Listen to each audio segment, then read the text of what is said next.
My name is Calvin Johnson. I often say Calvin as in Coolidge, but the people that I am around don't know who Calvin Coolidge was. So I know. So I quit saying that for the most part. My connection with Katella started when I taught at Western High School. You might be interested to know that there were two high schools in the district when I came here, Western and Anaheim. And so when I was in the service, there was a guy that was a superintendent at the high school I attended in South Dakota who wrote me a letter when I was stationed at Fort Ord, California.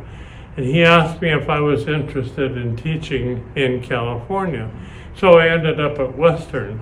And then, of course, as the population grew, the high schools continued to develop. I lived in Orange, and so I was waiting for a school on the east side of town. Almost went to Luera, but held out and ended up Katella, where I've been ever since.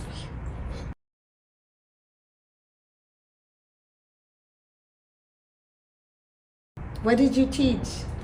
When I came here, I taught health education, and I was the trainer for the athletic teams. Okay, you're busy.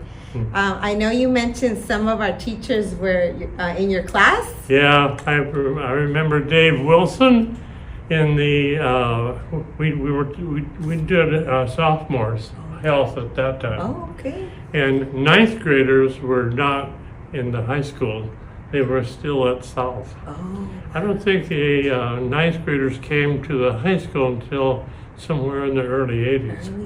Oh gosh, I don't think I knew that. Thank you for sharing that. Yeah. Very different.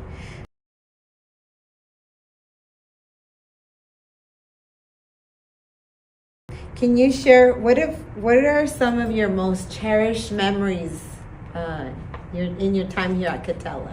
Yeah. I think the most cherished things for any teacher would be to see some of his students come back and remember some of the things that they remember in my class and stuff. One of my favorite memories was when I started the medical careers class. And the kids were in the class by, they had to be introduced into the class through me. And we did a lot of field trips to hospitals and things of that nature. And the last thing I remember is that there were about 7 girls in the class who became registered nurses. Had one kid who became a doctor, went to the Air Force Academy, and I was one of the few people at the Air Force Academy who got to be trained in something other than flight related. And he became a doctor and is trained at Bethesda, Maryland. So he is an orthopedic surgeon today. Oh, is he? Oh my. One kid was my student trainer, and he later became a professional trainer with the Oakland Raiders. Oh, yeah. So, we got a lot of those yeah, fans so here. those are some of the things that I remember the most favorably. Well, you're an amazing teacher, so I'm not surprised.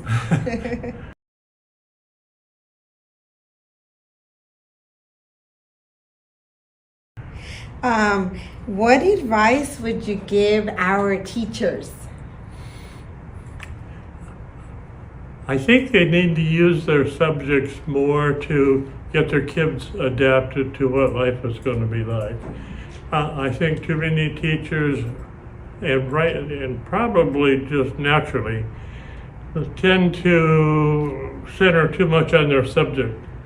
But as I remember my life, I don't remember too much of the subject matter, but I do remember the teachers who taught me some important things to stay in life, like pay yourself first, because you're not going to make much money as a teacher. So I think they just need to use their course materials as a tool to adapt the kids more to life. Okay, I like that. Thank you so much for sharing that.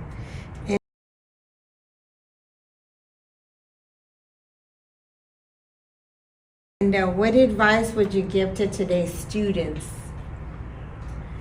Pay more attention. Hear Read that? more. Read more. I think reading is the most important thing you could take out of school. And I believe that they should also learn to respect. I think they've lost a lot of respect. And I think that a lot of that is lost through discipline. So I think they need to work on two things: discipline and work harder in the things to adapt to things that they're going to meet out of school. Because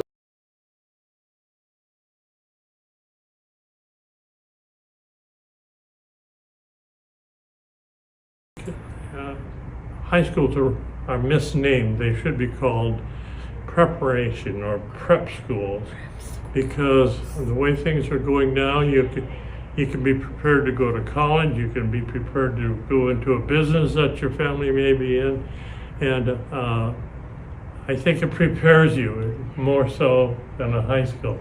High school suggests that it's an above thing. I think they need to understand that this is just the next stepping stone to the big one, which is college or business or whatever. Wow, words of wisdom, right? Words matter, yes. Thank you for sharing that. And